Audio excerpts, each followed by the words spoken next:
Bonjour à tous, nous sommes à nouveau ensemble afin de pouvoir partager les expériences des étudiants du DU et du master d'ergonomie à l'Université Paris 1. Dans le prolongement de la journée rencontre entre les anciens et les actuels étudiants qui a eu lieu le samedi 12 février 2022, nous avons Nelson qui va nous proposer un retour sur son parcours d'étudiant et la rédaction de son mémoire de master de... Je m'appelle Nelson Arojo, donc je suis issu à la base d'une formation en psychologie du travail. Directement après ce master, donc ce premier master que j'ai réalisé en alternance, je me suis dirigé vers le master en ergonomie Paris 1, dont je viens tout juste de sortir puisque ma soutenance s'est déroulée en janvier, il y a quelques mois.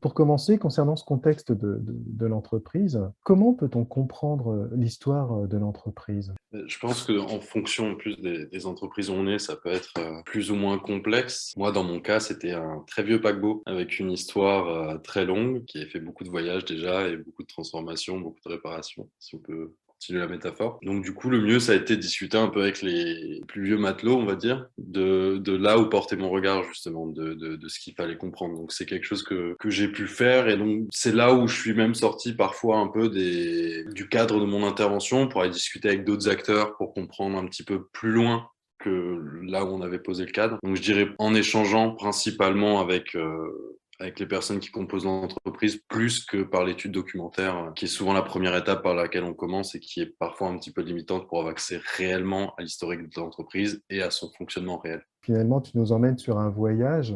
Ce voyage est passé par une demande. Alors, Mm. est-ce qu'il y a une chose positive dans l'étude de la demande pour toi? Je pense que la plus positive, c'est que c'est le moment où on va avoir le plus de poids sur notre travail. C'est le moment où on va façonner un peu notre prescrit à nous, justement, la manière dont on sera censé travailler ensuite. Et donc, en ça, c'est le moment où c'est le plus intéressant. On est un peu libre. C'est le moment où on peut aller fouiller, poser des questions, échanger avec plein de monde. C'est le moment où il faut être curieux, il faut être très, très, très curieux. Pas oser poser des questions bêtes.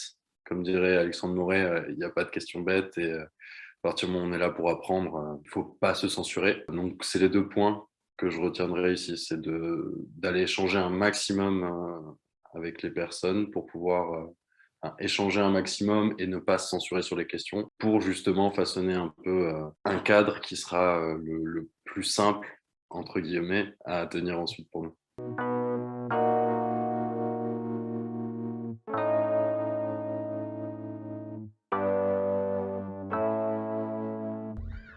Tu disais ne pas avoir peur de se tromper, de poser des questions, être curieux. Alors, dis-nous, Nelson, comment aurais-tu pu faire différemment ton intervention? De cette manière, justement. C'est quelque chose que j'ai pas osé faire, moi, tout de suite. D'échanger, de co-construire. C'est un réflexe qu'on n'a pas tout de suite. On a envie de venir à chaque étape, de présenter quelque chose de parfait, de très formel, d'avoir une présentation incroyable à chaque fois. Là où, moi, je pense avoir eu besoin et je pense que j'aurais dû mettre en place des petits échanges informels. Parfois, c'est complexe quand on est loin, quand on est sur Paris et qu'on doit visiter des sites dans d'autres régions, ça peut être un petit peu complexe d'avoir ces échanges informels. On est souvent très pris par le temps quand on est sur site. Mais c'est là où ça a pêché, puisque derrière, on se retrouve avec des incompréhensions. On avance parfois à un rythme qui n'est pas celui attendu sur le terrain. Enfin, il y a tout un tas de petits grains de sable qui vont venir se mettre dans la machine. Et puis, tous ces petits échanges qu'on peut avoir de manière informelle et quotidienne vont permettre de huiler un petit peu, de nettoyer, d'enlever ces grains de sable. Et je pense que c'est ce que j'aurais dû faire, ce que je regrette un petit peu, mais bon, c'est comme ça qu'on apprend. Mais je pense que c'est ce qui aurait permis d'améliorer mon intervention ici.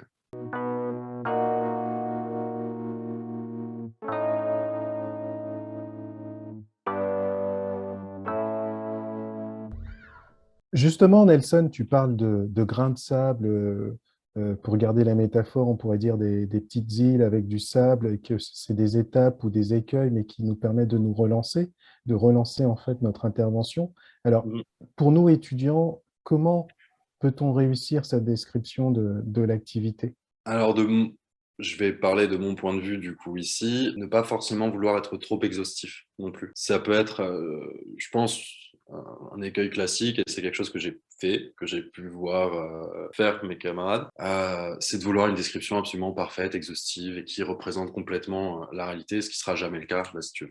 La situation de travail bouge au moment où on est en train de rédiger notre description, donc à partir de ce moment-là, c'est mission impossible. Donc je pense que c'est le premier point et pour éviter ça, parce que c'est un petit peu simple de dire, parce on sait jamais quand s'arrêter finalement au début, je dirais que pour éviter ça, il faut échanger avec les autres étudiants, profiter vraiment du collectif, s'appuyer dessus pour voir comment les autres ont travaillé leur matériel, comment est-ce qu'ils ont choisi de catégoriser les choses, comment est-ce qu'ils choisissent de représenter ça, de le présenter, de quoi est-ce qu'ils font le deuil, qu'est-ce qu'ils décident de mettre de côté parfois. Voilà, donc c'est les deux points. Ne pas vouloir avoir une description parfaite et ne pas hésiter à en discuter énormément. Surtout au début, on est tous passés par là, on a tous eu énormément de mal et il ne faut pas avoir de honte à demander de l'aide pour ça.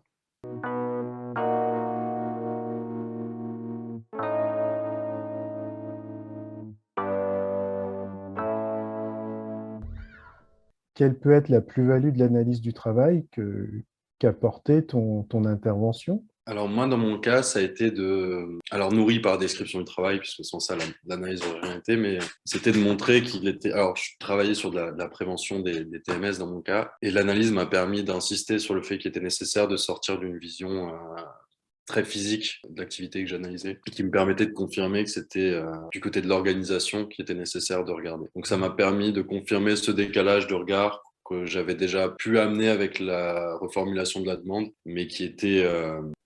je pense que l'analyse permet Enfin, là où sur la demande, j'avais pas forcément une adhésion parfaite, je pense, avec la vision de l'intervention que j'avais et ce que je voulais proposer, je pense qu'avec l'analyse, on embarque un petit peu plus de monde. Ça devient plus concret aussi suite à la description.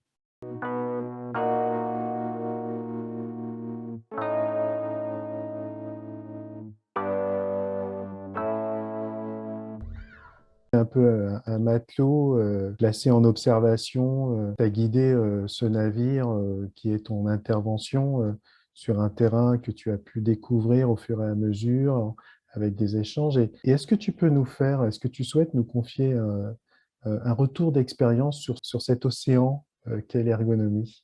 Bah, et c'est toujours, et ça sera, je l'espère, du coup, un chouette voyage. C'était très enrichissant, tout aussi enrichissant que c'était difficile par moment. Je pense que beaucoup d'ergonomes ou d'étudiants ergonomes le confirmeront. Mais ça valait le coup.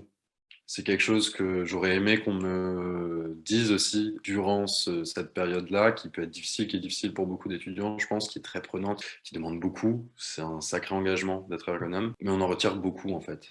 On y met beaucoup, on donne beaucoup, mais on en retire beaucoup. Et je pense que c'est le point principal et c'est pour apporter une touche positive à ça. La deuxième chose, c'est que il faut s'appuyer sur le collectif. Je pense que étudier l'ergonomie seule, c'est se tirer une balle dans le pied. C'est pas comme ça que ça fonctionne. Nous, on a eu la chance ou la malchance d'évoluer à distance pendant une partie de l'année avec les restrictions sanitaires et on a vu la différence. On a vu la compréhension de tous ces concepts, la manière de les prendre en main, de les faire siens, s'accélérer à partir du moment où on a pu reprendre les cours ensemble, échanger après les cours, se retrouver au broca autour d'une bière pour tous se dire qu'on n'avait absolument rien compris et pouvoir justement essayer de démêler un petit peu et à ce moment-là vraiment comprendre, ne serait-ce que pour se soutenir aussi un petit peu dans ce voyage. Donc c'est les deux points. Je dirais que c'est un chouette voyage qui vaut le coup et qu'il faut le faire accompagner. Bien, merci pour cette étape, en espérant que ce voyage se poursuive sous les meilleurs auspices et Merci à toi. à bientôt pour l'ergonomie.